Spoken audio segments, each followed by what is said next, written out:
எல்லாருக்கும் வணக்கம். நம்ம இன்றைய வகுப்பில் என்ன பார்க்க போகிறோம் அப்படின்னு பார்த்தீங்கன்னா, உயிரெழுத்துக்களை பற்றி பார்க்க போகிறோம். உயிரெழுத்துக்கள் மொத்தம் 12. ஆலிருந்து அவ் வரைக்கும் இருக்கக்கூடிய எழுத்துக்களை தான் நம்ம உயிரெழுத்துக்கள்னு சொல்லுவோம். சரியா? இப்போது உயிரெழுத்துக்களை பார்க்கலாம் வாங்க.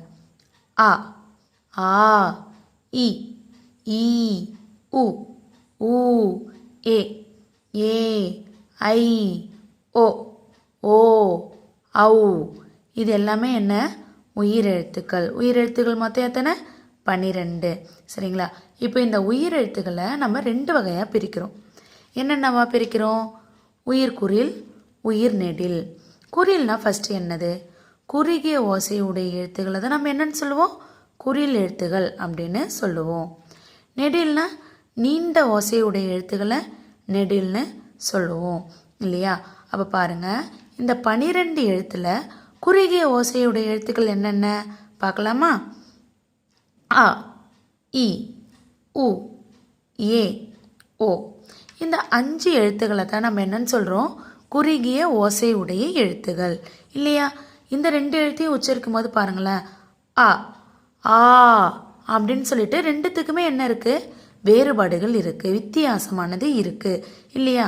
இந்த ஆ சொல்லும் போது இதை நம்ம குறுகி உச்சரிக்கிறோம், இந்த ஆன்றத நெடிலாக உச்சரிக்கிறோம் இல்லையா? நீண்டு உச்சரிக்கிறோம். அதனால தான் நம்ம இந்த எழுத்துக்களை குறில் நெடில் அப்படின்னு நம்ம சொல்கிறோம். இப்போ பாருங்கள், குறில் எழுத்துகள். குறில் எழுத்துகளுக்கு எப்போவுமே ஒரு மாத்திரை அப்படின்னு சொல்கிறாங்க. குறிலுக்கு எத்தனை மாத்திரை? ஒரு மாத்திரை. மாத்திரை அப்படின்றது சவுண்டு. சரிங்களா? இந்த எழுத்துக்களை நம்ம உச்சரிக்க எடுத்துக்கக்கூடிய அளவை தான் என்னன்னு சொல்லுவாங்க? மாத்திரை சொல்லுவாங்க. இப்போது இந்த குறில் எழுத்துக்களை நம்ம உச்சரிக்கும் பொழுது ஒரு மாத்திரை அளவு நம்ம எடுத்துக்கிறோம். சரிங்களா? ஒரு மாத்திரைனா சவுண்டு, மாத்திரைனா சவுண்டு. நெடில். நெடில் மொத்தம் 7 எழுத்துகள்.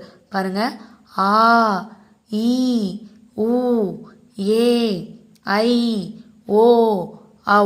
இந்த 7 எழுத்துக்களையும் நம்ம நெடில் எழுத்துகள் அப்படின்னு சொல்கிறோம். நெடில் எழுத்தினுடைய கால அளவு எவ்வளோ? 2.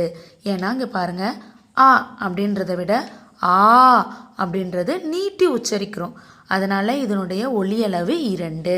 ஒலியளவுனா என்னன்னு சொல்கிறோம்? மாத்திரை. சரிங்களா? இதனுடைய ஒலியளவு 2.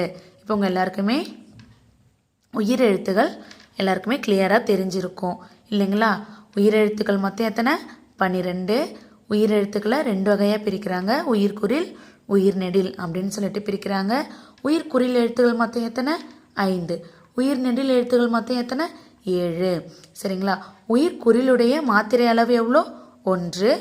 உயிர் நெடிலுடைய மாத்திரை அளவு எவ்வளோ? 2. இப்போது யாரெல்லாம் புதுசாக எழுத்துக்கள் கற்றுக்க இருக்கீங்களோ அவங்களுக்கு இந்த வீடியோ ரொம்ப யூஸ்ஃபுல்லாக இருக்கும். இதை மாதிரி அடுத்தடுத்த வீடியோ உங்களுக்கு வரணும் அப்படின்னா என்னுடைய சேனலை சப்ஸ்கிரைப் பண்ணுங்கள். உங்களுக்கான அடுத்தடுத்த வீடியோ அடுத்தடுத்த பதிவில் வந்துட்டே இருக்கும். மீண்டும் உங்களை அடுத்த வகுப்பில் சந்திக்கின்றேன். நன்றி.